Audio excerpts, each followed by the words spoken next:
네, 여러분 안녕하십니까? 여러분들 오늘은요, 우리 지난 시간에 이어서 우리 지난 시간에 후방 공급 곡선의 후방 굴절 그거 한번 보도록 하겠습니다. 여러분들 우리가 후방 굴절 노동 공급 곡선 혹은 노동 공급 곡선의 후방 굴절 뭐 이렇게 이야기를 하는데요. 사실 굉장히 어려운 말이 많이 적혀 있습니다. 그렇죠? 그런데 절대 어렵지 않다라는 거 우선 말씀드리고요. 이렇게 생각을 하시면 어떨까 싶습니다. 자, 우리 이 그림 여기 있는 내용 말고 제가 이렇게 해서 바로 설명을 좀 드려볼게요. 무슨 말이냐면 여러분 일단 봅시다. 우리가 일단 기본적으로 사람들이 임금이 상승하면 당연히 일을 좀 더 많이 하고 싶어 하죠. 여러분 우리가 어떤 일이 있었냐면요. 이런 일이 있었어요. 과거에 이제 꽤 오래된 시간이긴 합니다. 그 최저임금이 이제 크게 인상폭이 생기니까요. 최저임금이 이제 크게 오르니까 사람들이 어떻게 되냐면요. 그 실제로 신문 기사가 이런 게 있었어요. 최저임금이 큰 폭으로 오르니까 편의점 알바 구하기가 하늘의 별 따기다라고 그런 이야기가 있었습니다. 예. 그러니까 무슨 말이냐? 최저임금이 갑자기 급격하게 오르니까 우리가 이제 편의점 알바만 좀 잘해도 한 달에 200~300만 원 벌 수 있는 그런 시대가 돼 버린 거죠. 그러니까 대학생들이 너도 나도 편의점 알바를 하겠다라고 온 거예요. 사실 여러분 편의점 알바가 그래도 상대적으로는 조금 그래도 대학생들이 하기 좀 편한 알바 중에 하나잖아요. 그렇죠? 뭐 정말 이렇게 그 건설 현장에서 이렇게 막일하는 그런 거 정도가 아닌 다음에는 사실 그 정도면 좀 가볍게 할 수 있는 운동 운동은 아니고 가볍게 할 수 있는 알바 중에 하나 아닙니까? 그치? 그러니까 그런 식인 거야. 뭐냐? 임금이 상승을 하니까 그러니까 더 많은 돈을 같은 시간 동안 일을 해도 더 많은 돈을 받을 수 있으니까 사람들이 노동의 공급이 늘어납니다. 그러니까 이 말이야. 보세요. 임금이 이렇게 상승을 하잖아요. 그렇죠? 그럼 일반적으로는 당연히 사람들이 노동의 공급량은 이렇게 증가하는 게 맞습니다. 그래서 여러분 임금이 증가할 때 노동의 공급도 증가를 하니까 원래 우리가 일반적으로 생각하는 노동의 공급 곡선은 이렇게 우상향하는 게 맞아요. 그래야 임금이 상승할 때 노동의 공급도 늘어나는 게 맞지 않습니까? 그치? 그렇죠. 그러니까 이렇게 원래 증가하는 게 맞아요. 그래서 우리가 지난 시간에 노동의 공급 곡선은 SL이라 그래서 이렇게 올라간 거 봤죠. 그게 일반적이에요. 맞아. 그게 원래 맞아. 맞아. 그런데 이 어떤 일이 발생을 하냐면요. 자, 보세요. 임금이 계속 상승을 하다가 어떤 특정 임금 수준. 예를 들어서 그걸 우리가 W 다시라고 이렇게 볼게요. 자, 여러분들 우리가 왜 자꾸 임금을 제가 W라고 쓰냐면요. 이 W가 wage입니다. wage. 영어로 여러분들 wage가 이게 임금이란 뜻이에요. wage가. 이게 임금이란 뜻이고요. 노동량을 L이라고 쓰는 이유는 노동을 우리가 labor라고 합니다. labor. 그래서 wage와 레이버 이렇게 해서 우리가 두 개를 쓰는 거거든요. 요거 이해되십니까? 오케이, 별거 아니죠? 그러면 자 봅시다. 우리가 어쨌든 임금이 오를수록 사람들이 노동의 공급을 늘리는 건 알겠는데 특정 임금 수준이 딱 됐어요. 그럼 거기서부터 다시 임금이 또 이렇게 상승을 하게 되면 정말 신기하게도 사람들이 갑자기 노동의 공급을 늘리다가 갑자기 어떻게 됩니까? 이제 임금이 증가하는데 노동의 공급이 다시 왼쪽으로 가요. 이 말은 무슨 말입니까? 그렇죠. 노동의 공급이 감소하는 겁니다. 노동의 공급이. 사람들이 특정 임금 수준 이상으로 올라가면 이제 사람들이 일을 조금씩 더 하려는 게 아니라 더 안 하려고 하는 거야. 안 하려고. 그래서 우리가 바로 여기에서 역으로 이렇게 지금 특정 임금 수준에서 위쪽으로 이렇게 역으로 휘어가는 커브 여기죠. 요 부분. 요걸 뭐라고 하냐면요. 요걸 이렇게 표현합니다. 아까 뭐라고? 그렇죠. 후방 굴절.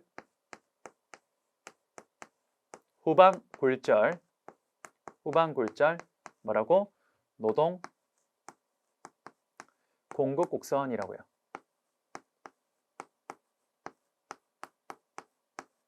후방 굴절 노동 공급 곡선이라고 이야기를 합니다. 됐습니까?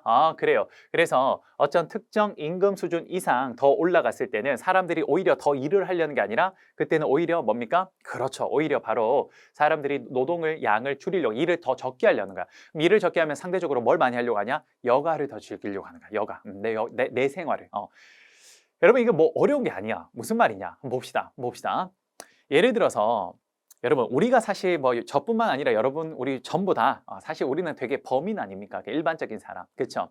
그러다 보니까 우리는 사실 하루하루 정말 열심히 살아서 그렇게 해서 번 돈 가지고 차근차근 하나씩 뭐 생활을 유지해가는 이런 삶을 살고 있는데 예를 들어서 여러분들이 얼마 정도의 이제 연봉을 받는 사람이냐? 1년에 뭐 1억도 아니라 1년에 한 100억 이렇게 받는 사람이 생겼다고 해봅시다. 100억. 야, 생각만 해도 좋네. 1년에 100억 준대. 100억. 그럼 보세요. 1년에 100억이라는 연봉을 받는 사람이 됐는데 그럼 봐봐. 그 이상 이제 100억보다 더 준대. 그럼 과연 할까요? 사람들이 일을 그러면 100억에서 한 102억 정도, 2억 더 준대. 그럼 할까요? 안 해, 안 해. 이제 사람들이 어느 정도 먹고 사는 정도가 충족이 되고 어느 정도 그게 이제 충분히 여유가 생겨버리면요. 돈을 더 준다 그래도 어떻게 생각하냐? 아, 이제 먹고 살만한데 나도 이제 내 삶을 좀 살아야 되지 않을까? 이런 생각을 하게 되죠. 우리 그렇지 않습니까? 그치? 그러니까 바로 그걸 약간 경제학자들이 멋있게 그래프로 표현한 게 이거예요. 후반 굴절 노동 공급 곡선. 별거 아니죠. 그쵸? 그러니까 우리가 항상 어떤 일정 수준의 임금보다 그 이상의 임금이 상승되었을 때는요. 어떻게 된다? 그렇죠. 사람들이 더 이상 노동의 공급을 늘리려고 하는 게 아니라 이제는 먹고 살만 하니까 우리 그런 말 하지. 우리 김구라 씨가 이런 말 자주 하거든요. 그 옛날에는 되게 열심히 했던 연예인 요즘에 열심히 안 하면 배에 때가 좀 꼈어 이렇게 배에 기름기가 좀 꼈어 이렇게 이야기를 하잖아요. 그렇죠? 예, 그것처럼 우리가 어떤 일정 수준까지 돈을 벌고 나면 이제 어느 정도 먹고 살만 하니까 그 이상 임금을 더 준다 그래도 야 그래도 어떻게 돈이 내 인생의 전부냐 그래도 내 인생답게 좀 한번 살아봐야 되지 않을까? 시간을 날 위해서 좀 써야 되지 않을까? 이런 생각 하잖아. 그치? 그래서 그러면 임금을 더 올라간다고 해도 우리는 뭡니까? 노동의 공급을 이제 줄이고 왜 먹고 살만 하니까 그리고 내 인생을 위해서 여가를 더 많이 즐긴다라는 겁니다. 이해되십니까? 안 어렵지. 그쵸? 그러니까 앞쪽에 막 어렵게 적혀 있는데 그걸 표현하면 이렇게 표현할 수 있다고요. 됐습니까? 오케이. 요거 하나 체크하고 그래서 요걸 우리는 노동의 후반 굴절 곡선 혹은 후반 굴절 노동 공급 곡선이라고 하는데 자, 요거 하나 일단 기억을 하고 두 번째 여기서 시험에 나오는 포인트가 있습니다. 별표 하나 크게 칩시다. 여러분 이거 당연히 별표 쳐야 돼. 별표. 이거 별표 쳐야 돼. 당연히 중요한 거. 자, 뭡니까? 자, 이게 정말 중요한데요. 봅시다. 지금 노동이 일반적으로 임금이 올라갈 때 노동의 공급이 늘어나는 이 부분, 이렇게 우상향하는 부분은요. 이때는 노동의 대체 효과와 소득 효과가 있을 때 대체 효과가 소득 효과보다 큰 경우고요. 여기서 역으로 꺾어지는 후반 굴절 부분은 대체 효과보다 소득 효과가 더 큰 구간입니다. 이거 반드시 기억해야 됩니다. 시험에 엄청 자주 나와요. 오케이? 자, 그러면 여러분 대체 효과, 소득 효과가 뭐냐? 몰라도 됩니다. 이거는 그냥 무시하실게요. 무시하고 그냥 이것만 기억합시다. 뭐냐? 대체 효과와 소득 효과가 있을 때, 자, 무조건 여러분 보세요. 자, 이때 우리 참 세종대왕님이 감사하죠. 봅시다. 대체 효과와 소득 효과만 딱 기억해. 그러면 여러분 기읍, 니은, 그다음 뭐가 나와요? 디귿. 오케이. 그러면 대체 효과가 먼저 오는 거예요. 그다음 뭐요? 기읍, 디귿, 리을, 미음, 비읍, 시옷. 그러니까 그다음 소득 효과가 오는 거예요. 오케이. 자, 대체 효과가 왼쪽, 그다음에 소득 효과가 오른쪽. 됐죠? 그리고 당연히 무조건 양쪽 다 대체 효과, 소득 효과예요. 그다음 당연히 대체 효과가 먼저니까 여기서 대체 효과가 먼저 크다는 거. 그다음 위에는 반대 이렇게 기억하시면 됩니다. 알겠죠? 이거 시험에 엄청 자주 나오니까 반드시 기억하겠습니다. 무슨 말이냐? 이렇게 나옵니다.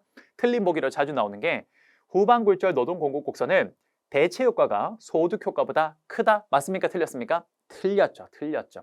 이때는 후반 굴절 노동 공급 곡선은 대체 효과보다 소득 효과가 크다라고 보시면 됩니다. 됐습니까? 오케이. 저 믿으세요. 무조건 시험에 이렇게 나옵니다. 오케이? 그러니까 이렇게 보시면 됩니다. 됐죠? 자, 여러분 후반 굴절 노동 공급 곡선이 뭘 의미하는지 일단 여러분 이해하셨죠? 이해하셨고 그다음 두 번째로 꼭 기억해야 되는 건 대체 효과와 소득 효과. 자, 일단 대체 효과, 소득 효과를 왼쪽 오른쪽 어디 쓰냐? 대체 효과가 디귿이니까 먼저니까 대체 효과, 오른쪽에 소득 효과, 대체 효과, 소득 효과 일단 적어 놓고 그다음 당연히 디귿이 먼저니까 여기가 더 크다. 그다음 위쪽은 반대. 이렇게 보시면 됩니다. 오케이? 자, 이렇게 쉽게 외웁시다. 쉽게. 그러면 반드시 문제 풀 수 있습니다. 됐습니까? 오케이. 자, 이렇게 해서 후반 굴절 노동 공급 곡선까지 설명을 드렸습니다. 됐죠? 잘했습니다. 자, 이렇게 해서 우리가 노동 공급 측면은 다 설명을 했고요. 지난 시간에 제가 탄력성은 다 설명을 했죠. 오케이. 자, 그럼 이제 뭘 볼 거냐? 이제 두 번째 볼 거는요. 자, 여기까지 다 했고 이제 드디어 노동시장의 균형 한번 보겠습니다. 참고로 여기는 문제가 거의 나오는 편은 아니기 때문에 그냥 가볍게 좀 보시면 될 것 같은데 노동시장의 균형이라는 건 뭐냐 이런 겁니다. 자, 봅시다. 별거 아니고 지금 수요와 공급을 우리가 따로 좀 봤잖아. 그치? 그러면 자, 봅시다.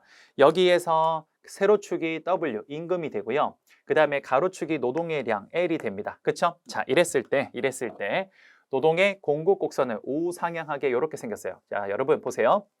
이거 되게 쉬워요. 뭡니까?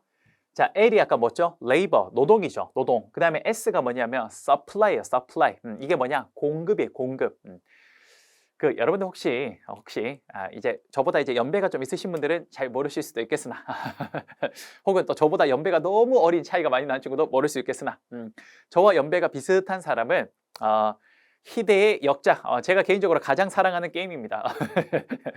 그게 뭐냐? 스타크래프트라는 게 있습니다. 스타크래프트. 여러분 그 스타크래프트라는 게임이 있는데요. 거기에 이제 그 저그, 테란, 프로토스가 있습니다. 근데 여러분 그 테란에 그 인구수를 늘릴 때 그러니까 반드시 지어야 되는 그 건물이 하나 있어요. 그게 뭐냐면요. 그게 바로 서플라이 디폿이라 그래요. 서플라이 디폿. 그래요. 여러분 이게 뭐냐면요. 그래요. 이게 공급 말 그대로 공급선이에요. 그게 뭐냐? 그때 서플라이가 뭐냐? 그렇습니다. 공급이에요. 인구수를 늘리려면 당연히 뭡니까? 그렇죠. 식량도 공급을 해야 되고 주거도 공급을 해야 되고 그렇죠. 이런 것들이잖아. 그런 것들을 모아놓은 것을 우리는 서플라이 디폿이라고 합니다. 그때 그 서플라이가 바로 이 공급이에요. 이해되십니까? 오케이. 그래서 바로 지금 이 SL이라는 건 그래요. 바로 공급, 노동의 공급 곡선을 말합니다. 됐습니까? 두 번째는요. 두 번째는 이렇게 그때 우리 배웠죠. 이렇게 우하향하게 생긴 게 그렇습니다. 노동의 수요 아닙니까? 그치? 그럼 봐봐. 노동시장의 균형은 어떻게 결정되냐? 이렇게 결정됩니다. 어떻게요? 노동의 공급 곡선과 노동의 수요 곡선이 만나는 점에서 균형점이 결정이 돼서 우리가 시장에서 우리 임금 얼마입니다라고 정해진 거 있죠. 그게 바로 시장에서 임금은 이렇게 해서 결정이 됩니다. 노동의 공급과 노동의 수요가 만나는 점에서 시장에서의 균형 임금이 결정돼요. 그리고 난 뒤에 그때 실제 사람들의 고용량이 요만큼 되는 겁니다. 얼마만큼 고용되냐? 요만큼 실제 사람들이 고용되는 거예요. 이해되십니까? 이게 바로 노동시장의 균형입니다. 참고로 별표는 치지 않겠습니다. 왜? 시험 문제 그렇게 잘 나오는 건 아니에요. 그냥 일종의 결론이라서 이 정도만 보시면 될 것 같습니다. 됐습니까? 오케이. 노동시장의 균형은 이렇다 정도 보시면 됩니다. 오케이? 자, 그런데 역시 시험에 뭐 대놓고 잘 나오는 건 아닙니다만 지금 제가 그림을 그린 게 요거죠. 요건데 그냥 하나만 봅시다. 하나만. 그냥 가볍게 좀 보고 싶은 게 여러분들 이 그래프를 조금 이해했으면 좋겠는 거라서 역시 별표는 치지 않을게요. 별표는. 왜냐? 우리가 나중에 기출문제 한번 풀어보면 알 수 있어서 그렇게 크리티컬한 건 아니라서 별표는 치지 않겠습니다. 하지만 그냥 이 그래프를 해석하는 법을 한 번쯤은 여러분들이 보시면 좋겠어서 제가 한번 해볼게요. 무슨 말이냐? 자 봐. 시장에서 노동의 공급 곡선과 노동의 수요 곡선이 있을 때 그 두 개가 만나는 점에서 시장의 균형 임금이 결정되고 그때 균형 고용량이 결정이 됐습니다. 자, 여기까지 이해되시죠? 그런데 봐봐. 예를 들어서 실제 균형 시장에서의 균형 임금보다 임금이 예를 들어서 더 높다고 해볼게. 이렇게. 자, 한번 꺼볼게요. 자, 이렇게 더 높아요. 이렇게 더 높아요. 그럼 예를 들어서 이렇게 임금이 더 높은 걸 제가 W 다시라고 해보죠. 됐습니까? 자, 균형 임금보다 훨씬 더 높게 설정이 되면 어떤 일이 발생하는지 한번 볼게요. 자, 예를 들어서 시장의 균형 임금이 시간당 10,000원이야. 근데 우리가 시간당 20,000원으로 더 만약에 높게 준다. 어떤 회사가. 그럼 어떻게 되냐? 봅시다. 임금을 굉장히 높게 하니까 시장의 균형 임금보다 높게 하니까 요 임금에서 회사가 얼마만큼 사람을 고용할 수 있냐? 자, 시간당 우리 회사가 줄 수 있는 돈이 10만 원이야. 전체 금액이. 근데 시간당 10,000원이면 몇 명 고용할 수 있냐? 10명 고용할 수 있죠. 근데 시간당 2만 원이 되면 5명밖에 안 되지. 그치? 그런 거예요. 그래서 원래는 지금 사람을 이만큼 고용을 했는데 이렇게 임금이 올라가니까 여기에서는 얼마만큼 사람을 고용하냐? 그렇죠. 요것밖에 고용이 안 됩니다. 자, 이해되십니까? 그런데 시간당 10,000원 주는 곳에서 시간당 2만 원을 준대. 그러면 당연히 노동을 공급하는 사람들은 땡큐지. 그러니까 그 사람들은 어디까지 노동을 공급하려고 하냐? 여기서 쭉 가보면 노동의 공급 곡선과 만나는 점에서 이렇게 내려오면 어떻습니까? 오케이, 이만큼이나 더 많이 공급하려고 하네. 맞습니까? 실제로 노동의 공급, 내가 일하고 싶어하는 사람은 이만큼이나 있는데 그걸 수용할 수 있는 사람은 요거밖에 안 돼. 그쵸? 회사가. 그치? 그럼 뭐가 됩니까? 오케이, 바로 여러분 보이십니까? 여기에서 여기까지. 지금 보이세요? 제가 지금 보라색으로 끊는 요 선 보이십니까? 요만큼의 뭐가 나와요? 그렇죠. 요걸 노동의 초과 공급이 나옵니다. 일하려고 하는 사람이 더 많다라는 거 아니야. 초과 공급이라는 거. 맞죠? 노동의 초과 공급. 여러분, 노동의 초과 공급을 우리가 약간 경제학에서 멋있는 말로 뭐라고 하냐면요. 그걸 실업이라고 그래요. 아, 여러분, 우리 별거 아니네. 우리 현실에서 실업이라는 이야기 많이 듣죠? 그럼 뭐예요? 아, 그거 그냥 노동의 초과 공급을 말합니다. 일하려는 사람들이 더 많은 거예요. 그러니까 일자리보다 일하려는 사람이 더 많으니까 그건 노동의 초과 공급인데 그걸 경제학적으로 오케이, 실업이라고 하는 거예요. 어렵지 않죠? 오케이, 여기 바로 실업 됐습니다. 됐죠? 하나만 더 합시다. 하나만. 우리가 노동의 초과 공급을 봤으니까 이제 다른 거 한번 해보자. 다른 거. 자, 다른 거 한번 해볼게요. 자, 이거 살짝 좀 지우고 여기에는 놔두고 한번 또 해볼게요. 자, 노동의 초과 공급을 설명을 했습니다. 그쵸? 자, 이번엔 두 번째 요거 한번 해봅시다. 이번에는 예를 들어서 시장의 균형 임금보다 요 균형 임금보다 더 임금을 낮게 했다고 해볼게. 예를 들어서 여기 이렇게 낮게 했다 해볼게요. 이렇게. 자, 그걸 제가 W 다시 투 다시 이렇게 해볼게요. 두 개. 투 다시 이렇게 해볼게요. 자, 이해되십니까? 자, 그러면 봐봐. 원래 임금보다 원래 시장에서 주던 임금보다 더 임금을 싸게 한대. 예를 들어서 시간당 10,000원짜리를 주던 회사가 시간당 5,000원을 준대. 그럼 그 회사가 원래 10만 원이라는 돈을 인건비로 쓸 수 있다면 시간당 10,000원이면 10명을 고용할 수 있는데 시간당 5,000원이면 20명을 고용할 수 있는 거 아닙니까? 그치? 그래서 자 봅시다. 이렇게 임금이 낮아지면 어떻게 됩니까? 노동을 공급하는 사람 입장에서는 그렇죠. 가게에서는 옛날보다 훨씬 돈을 많이 못 받으니까 이제 에이씨 그렇게 그 돈 받을 바에 그냥 논다 라고 생각하면서 요것밖에 노동력을 공급하지 않으려고 합니다. 근데 실제로 그 사람들을 고용하려는 회사는 이제 인건비 부담이 줄어드니까 바로 여기에서는 이렇게 가보면 얼만큼 사람들을 고용하려고 하냐? 그렇죠. 봐요. 이만큼이나 고용하려고 해요. 됐습니까? 사람이 일하고 싶어하는 사람은 조금밖에 안 되는데 사람을 실제로 고용하려는 회사는 많아. 어떤 상황입니까? 오케이, 이 과정에 여러분 한번 제가 다시 꺼볼게. 지금 보면 빨간색으로 제가 끊는 요만큼의 뭐가 나옵니까? 오케이, 요만큼의 노동의 초과 수요가 나옵니다. 노동의 초과 수요 현상이 발생해요. 맞습니까? 오케이. 그래서 여러분 한번 봅시다. 우리가 생각하는 시장에서의 균형 임금보다 임금이 더 높으면 일하려는 사람이 훨씬 더 많은 노동의 초과 공급이 나타나고 시장의 균형 임금보다 더 임금을 낮게 하면 뭡니까? 사람을 고용하려는 회사가 더 많은 노동의 초과 수요 현상이 나타나는 겁니다. 됐습니까? 안 어렵죠? 그래요. 이거 제가 별표는 치지 않을게. 이걸 단독으로 나오는 문제는 아니야. 근데 그래도 한 번쯤 우리가 이 그래프를 통해서 한번 체크해주면 좀 괜찮은 파트라서 제가 한번 설명을 드렸습니다. 됐습니까? 오케이. 자, 이렇게 해서 우리가 우선 시장에서의 균형을 한번 봤고요.